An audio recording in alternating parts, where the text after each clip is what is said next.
నీదే నాదే రక్త సంబంధమని తెలియకముందే వంశీకి నీకు పెళ్ళైపోయింది. ఇంకా వంశీ జీవితంలోకి నేను రాకూడదని నిర్ణయించుకున్నాను. దూరంగా వచ్చేశాను. కానీ విధి ఆడిన వింత నాటకంలో మనిద్దరం అక్క చెల్లెళ్ళు అని తెలిసింది. రక్తం పంచుకుని పుట్టిన అక్కకి అన్యాయం చేసి ప్రేమించిన వ్యక్తిని దక్కించుకునే అంత స్వార్థం నాలో లేదు. వంశీకి నా మీద ఎంతో ప్రేమ ఉంది. ముందు ఆ ప్రేమని చంపేస్తేనే నీకు దగ్గరవుతాడు. మీ ఇద్దరిని ఒకటి చేసే వరకు నేను ప్రశాంతంగా ఉండలేను. ఇప్పుడు నా ఆలోచన అంతా ఒక్కటే. వంశీ నీ మెడలో తాళి కట్టాడు, కానీ నీకు దూరంగా ఉంటున్నాడు. అలాంటి వంశీ నీకు దగ్గరవ్వాలి. నువ్వే జీవితం కావాలి. నీతోనే జీవితాన్ని పంచుకోవాలి. దానికి ఏం చెయ్యాలా అని నేను ఆలోచిస్తున్నాను. అది ఎంత తొందరగా జరుగుతుందా అని ఆలోచిస్తున్నాను.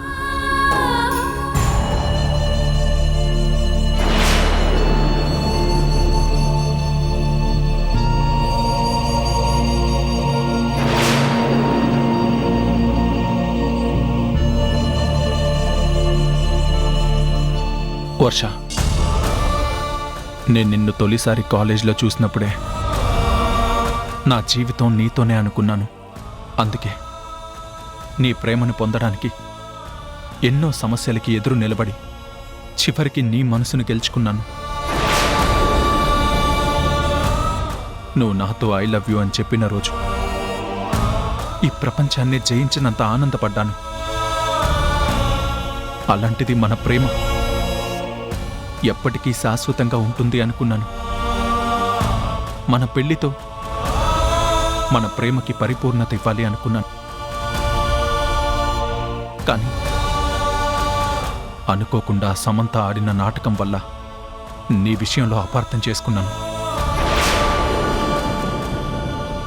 అదే మన ఇద్దరి మధ్య ఇంత ఆఘాతాన్ని సృష్టిస్తుందని ఆ రోజు నేను ఊహించలేకపోయాను. నేను చేసిన ఒక్క చిన్న తెలివి తక్కువ పని వల్ల సమంతతో జీవితాన్ని నేనెలా పంచుకోవాలి? నా మనసంతా నువ్వే ఉన్నావు. నీతోనే నా జీవితం అనుకుంటున్నాను. నువ్వు లేకపోతే ఒక్క క్షణం కూడా గడపలేను అన్నంత బాధలో ఉన్నాను నేను. నీకు దూరమై సమంతతో ఎలా కలవగలను? నా ప్రేమ నీకు అర్థం కావడం లేదా? నా ప్రేమను నువ్వు గుర్తించలేకపోతున్నావా? లేకపోతే ఆ తాళిబంధానికి విలువివ్వాలని నీ మనసుని రాయి చేసుకుంటున్నావో నాకు అర్థం కావట్లేదు. ఈరోజు మనిద్దరి మధ్య ఇంత ఎడబాటుకి కారణం సమంత. అలాంటి సమంతని నేనెలా క్షమిస్తాను? ఇంత ప్రేమించిన నిన్ను నేనెలా మర్చిపోతాను? నువ్వు కనిపించినంత కాలం ఎక్కడున్నావో ఎలా ఉన్నావో తెలియక పిచ్చివాళ్ల రోడ్డు మీద తిరిగాను. నిన్నిక్కడ చూసినప్పుడు మళ్ళీ నా వర్ష నా జీవితంలోకి వస్తుందని ఎన్నో కలలు కన్నాను. కానీ ఇక్కడున్నది సీత. నా వర్ష లేదు అని నువ్వు చెప్తున్న ప్రతిసారి నా గుండెల్లో గుణపాలు గుచ్చుకుంటున్నట్టు అవుతున్నాయి. అందుకే ఇప్పటి వరకు ఒక్కసారి కూడా నిన్ను సీత అని పిలవలేదు. ఎందుకో తెలుసా? నాకు నా వర్ష కావాలి, మారిన సీత కాదు. నా వర్షతోనే నా జీవితం ఉండాలి. నువ్వు నా జీవితంలోకి రాననుకుంటే నేను ప్రాణాన్ని తీసుకుంటాను తప్ప నీకు దూరంగా బతకలేను. వర్ష, నువ్వింక నా జీవితంలోకి రావు. నేను సమంతతోనే జీవితాన్ని పంచుకోవాలనుకుంటే అందర్నీ వదిలేసి, ఈ ప్రాణాన్ని కూడా వదిలేసి వెళ్ళిపోతాను తప్ప నిన్ను మాత్రం నేను వదులుకోలేను.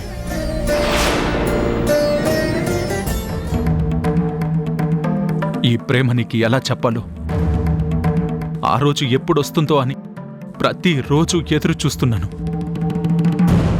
నా మనసులో ఉన్న బాధని నువ్వు అర్థం చేసుకుంటావని ఆశిస్తున్నాను.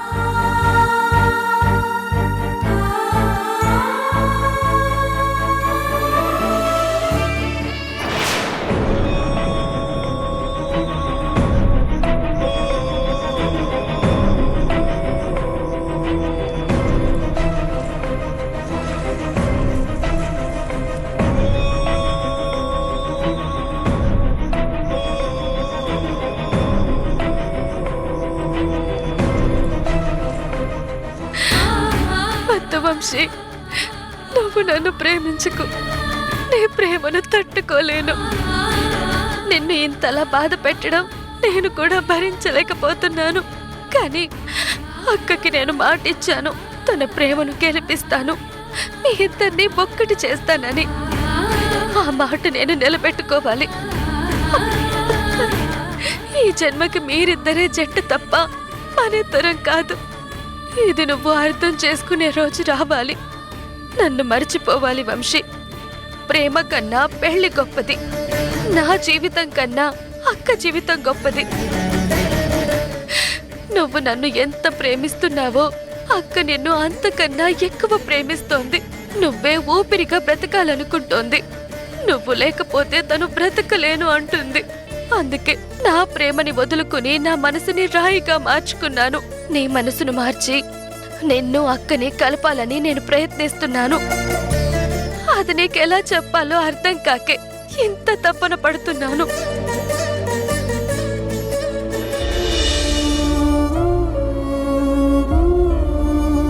అమ్మా వర్ష, నెలల పిల్లప్పుడు నువ్వు మాకు దూరం అయ్యావు. అప్పట్నుంచి నువ్వు ఎప్పుడు వస్తావా అని కళ్ళు కాయలు కాసేలా ఎదురు చూశావమ్మా. నువ్వు ఇంటికి రావాలని, నిన్ను నెత్తిమీద పెట్టి చూసుకోవాలని ఎన్నో కలలు కన్నాను.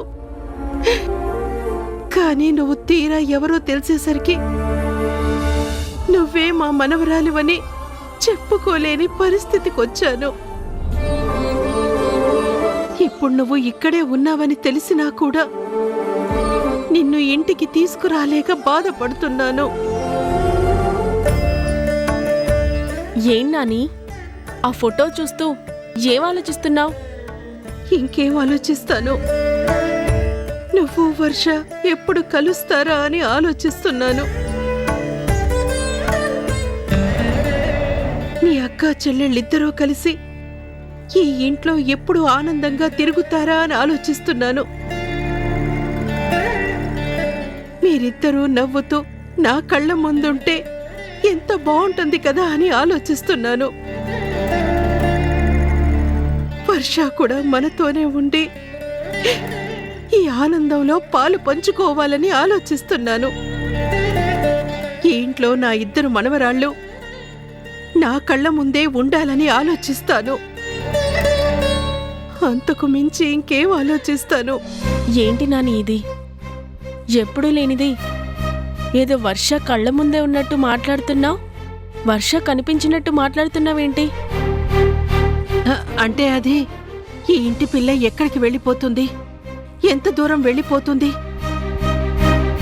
మనకు కనిపించకుండా ఎక్కడ దూరం అయిపోతుంది. ఏదో ఒక రోజు ఈ ఇంటికి రావాలి కదా, మనతోనే ఉండాలి కదా.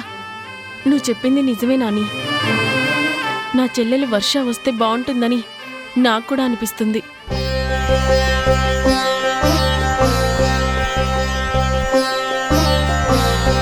చెల్లి నాతో ఉంటే బాగుంటుందని నాకు ఎన్నోసార్లు అనిపించింది.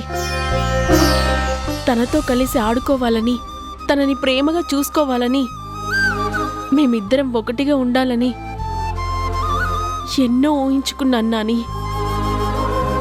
కానీ ఎప్పుడు వర్ష పేరే తప్ప రూపం తెలీదు, ఎక్కడుందో తెలియలేదు. కానీ నిజంగా వర్ష వస్తే మాత్రం ఇన్నేళ్లు తన గురించి ఎదురు చూసిన ప్రేమంతా ఒక్కసారి వర్ష మీద వర్షంలో కురిపిస్తాను నాని. దాన్ని నా కంటికి రెప్పలా చూసుకుంటాను. మేమిద్దరం కలిసి ఇంట్లో ఆనందంగా ఉంటాం. నా చేత్తో నేనే తినిపిస్తాను. నా చెల్లికి ఏం కావాలన్నా నేనే చూసుకుంటాను నాని. తనకి నీడలాగా నేను తన వెంటే ఉంటాను.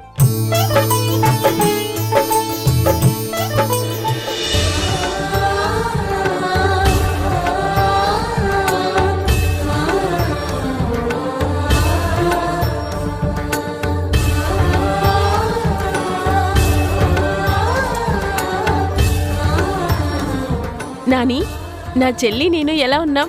బాగున్నాం కదా? మీకేంటమ్మా, మహాలక్ష్మిలా ఉన్నారు.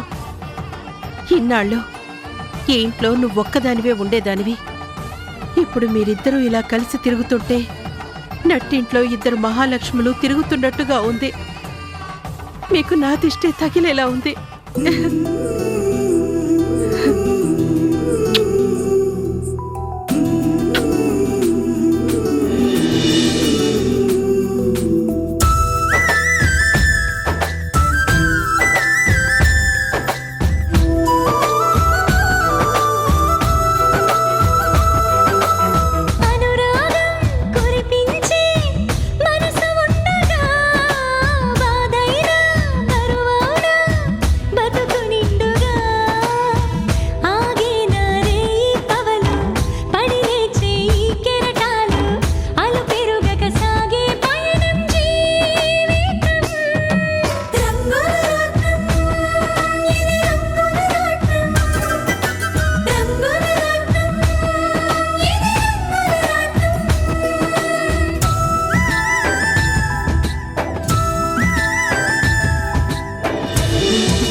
నిజంగా ఆ రోజు రావాలని, మీరిద్దరూ కలిసి ఉండాలి అని నేను ఆ దేవుణ్ణి ప్రతిరోజు మొక్కుకుంటున్నాను.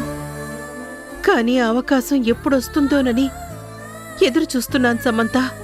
చెప్పాను కదా నాని, నా చెల్లెలి వర్ష ఎప్పుడొచ్చినా సరే తనకి ఇంట్లో రాజభోగమే ఉంటుంది. ఇన్నేళ్ల నా ఆనందాన్ని కూడా నా చెల్లెలతో కలిసి తనకి ఏ లోటు లేకుండా చూసుకునే బాధ్యత నాది. సమంత వర్ష మీద ఇంత ప్రేమ చూపిస్తుంది కాబట్టి ఈ వర్షనే తన చెల్లెలు వర్ష అని చెప్తే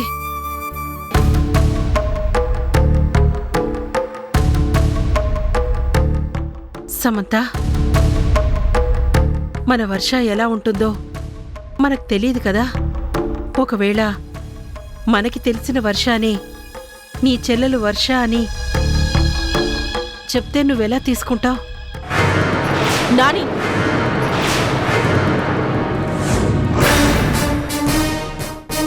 కల్లో కూడా ఇంకెప్పుడు ఇలాంటి మాటలు మాట్లాడకు. నా చెల్లెలు వర్షకి ఆ దిక్కుమాల వర్షకి పోలికేంటి? అసలు ఈ వర్షతో నా చెల్లెలు వర్షాన్ని పోల్చుకుంటేనే చాలా చిరాగ్గా ఉంది. నా చెల్లెలు ఎక్కడున్నా తను నాలాగే ఉంటుంది, మనలాగే ఆలోచిస్తుంది, మనంత పెద్ద మనసుతోనే ఉంటుంది. కానీ ఈ వర్షకి నా చెల్లెలు పేరు ఉందే తప్ప నన్ను ప్రేమించే మనసు లేదు. నిజంగా తనే నా చెల్లెలైనా కూడా నేను క్షమించను. ఎందుకంటే నేను ప్రాణంగా ప్రేమించిన వంశీని నాకు దూరం చేసింది. నా వంశీని తన వైపుకు తిప్పుకుంది, నా జీవితంతో ఆడుకుంది. ఒకవేళ అదే నా చెల్లైతే నా జీవితంతో ఆడుకున్నందుకు షూట్ చేస్తానే తప్ప చెల్లెలుగా ఎటువంటి పరిస్థితుల్లో నేను అంగీకరించను. ఇంకెప్పుడు నా చెల్లెలితో దాన్ని పోల్చకు. అదే నా చెల్లెలంటే మాత్రం దాన్ని చంపేస్తాను.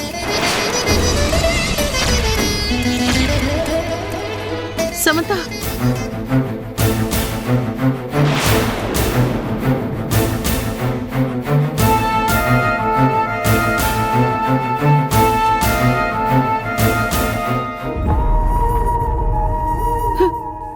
ఒప్పుకున్నా ఒప్పుకోకపోయినా ఈ వర్షాయే నీకు రక్తం పంచుకు పుట్టిన చెల్లెలు, ఈ ఇంటి మనవరాలు,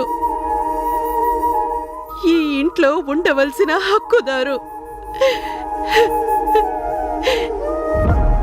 పిచ్చిది, నువ్విలా ఆలోచిస్తావని తెలిసే అది ముందే ఊహించింది. అందుకే ఈ నిజాన్ని చెప్పొద్దని నా చేతుల్ని కట్టేసింది. అయ్యో,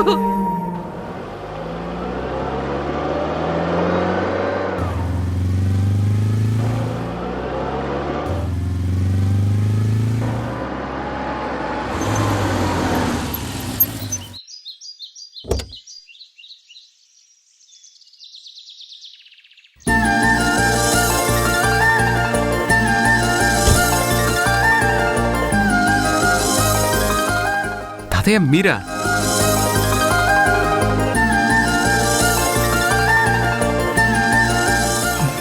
అవును బాబు, నేను నా కళ్ళ నమ్మలేకపోతున్నానయ్యా. నువ్వు ఇలా బండి నడిపిస్తున్నావంటే నాకు చాలా ఆశ్చర్యంగా ఉంది. నిజమే తాతయ్య, ఆ రోజు జరిగిన యాక్సిడెంట్తో ఇంకా ఎప్పటికీ నేను వీల్ చైర్కే పరిమితం అవుతాను అనుకున్నాను. నా జీవితంలో మళ్ళీ నేను లేచి నడుస్తానని నమ్మలేకపోయాను తాతయ్య. నన్ను నడిపించిన దేవత నా రాణి. నేను నమ్మకాన్ని కోల్పోయినా తను మాత్రం ఎప్పుడూ కోల్పోలేదు తాతయ్య. మళ్ళీ నన్ను నడిపిస్తానని ఎలాగైతే ప్రతిన పూనిందో అలాగే సాధించింది. నేను నీ ఆపరేషన్ అయ్యాక 1-2 సార్లు నేను రాణికి ఫోన్ చేసి అడిగాను, నువ్వు నడవగలుగుతున్నావా అని. కానీ సాధ్యం అవ్వడం లేదు, ఈ బ్యాలెన్స్ చేసుకోలేకపోతున్నాడని చెప్పింది. అలాంటి నువ్వు ఇలా బండి నడిపిస్తున్నావంటే చాలా అద్భుతంగా ఉందయ్యా.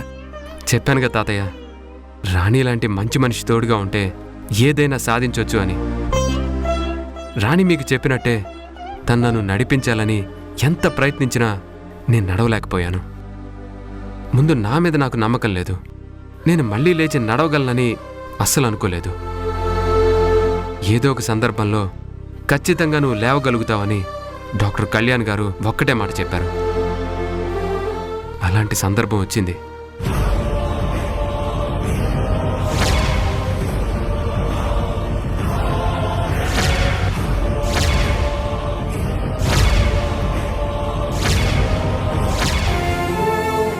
అలా ఆ రోజు ఆ సంఘటన జరగడంతో నా రాణిని కాపాడుకోవాలని నాకే తెలియకుండా నేను లేచి నిలబడ్డమే కాదు తాతయ్య, తన దగ్గర వరకు వెళ్ళాను. తనని కాపాడానని తెలిసాక నేను మళ్ళీ బ్యాలెన్స్ కోల్పోయాను. అప్పుడే రాణి నాకు ధైర్యం చెప్పింది.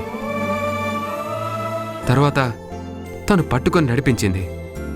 ఒక విధంగా జీవితంలో మళ్ళీ నన్ను గెలిపించింది నా రాణియే తాతయ్య, నా రాణియే. నువ్వు చాలా అదృష్టవంతుడివయ్యా. రాణి లాంటి మంచి అమ్మాయి నిన్ను ప్రేమించింది. మీరిద్దరూ జీవితాన్ని పంచుకుంటే అది చాలా బాగుంటుందయ్యా. ఎందుకంటే అర్థం చేసుకునే అర్థంకి పక్కనే ఉంటే ఆ మగాడి జీవితంలో విజయమే ఉంటుంది. నిజంగా నా తండ్రి దగ్గర నేను పెరిగినప్పుడు ఆత్మీయత అనురాగాలేంటో నాకు తెలీదు. ఎంతసేపు ఆయన డబ్బు అన్న ప్రపంచం తప్ప ప్రేమానురాగాలకి దూరంగా ఉండేవారు. వాటిని తట్టుకోలేక నేను ఒంటరిగా బయటకు వచ్చేశాను. నా వల్ల తనకి ఎన్ని సమస్యలు ఎదురైనా, నా తండ్రి తనని ఎన్ని మాటలన్నా అవమానించినా అవన్నీ తట్టుకుంది రాణి. నా కుటుంబానికి కష్టం వస్తే నేనున్నానని తను నిలబడింది. నిజంగా నా రాణి దేవత. అలాంటి దేవత నాకు దొరకడం నేను చేసుకున్న అదృష్టం తాతయ్య.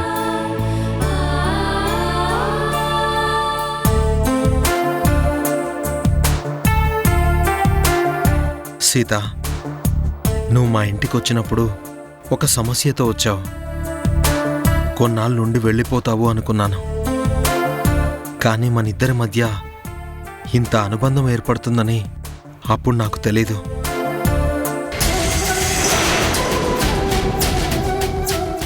ప్రియా నిన్ను అమ్మ అని పిలిచినప్పుడు నువ్వు బాధపడతావేమో అనుకున్నాను.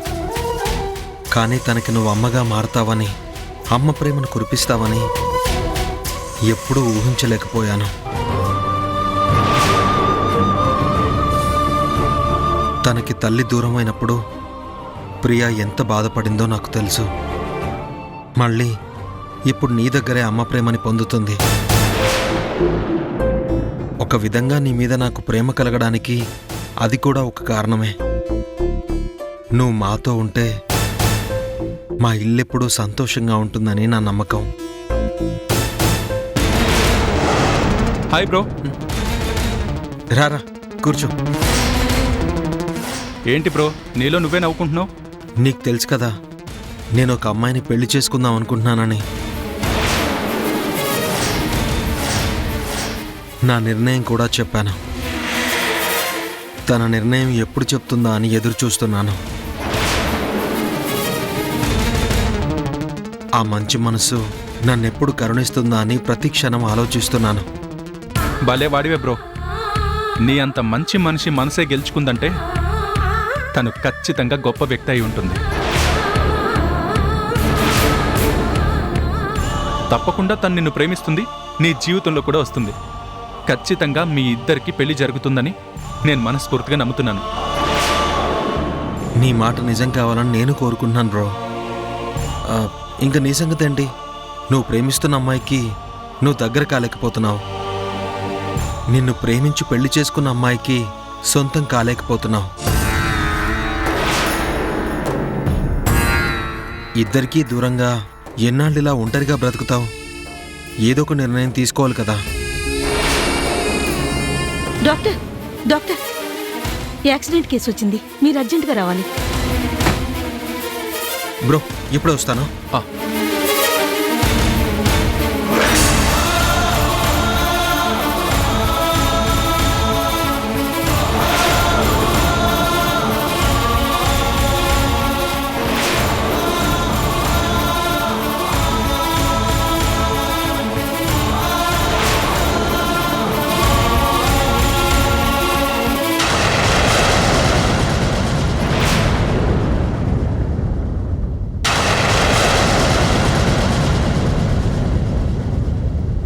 సీతకి మొన్న జరిగింది యాక్సిడెంట్ కాదు. తను మనకి చెప్పింది నిజం కాదు, మొత్తం అబద్ధం. తన మీద హత్యా ప్రయత్నం జరిగింది. ఏంటి, హత్యా ప్రయత్నమా? ఎవరు చెప్పారు? తనే చెప్పిందా బ్రో, లేకెవరన్నా చూసారా? తనకి ట్రీట్మెంట్ చేసిన డాక్టర్ చెప్పింది.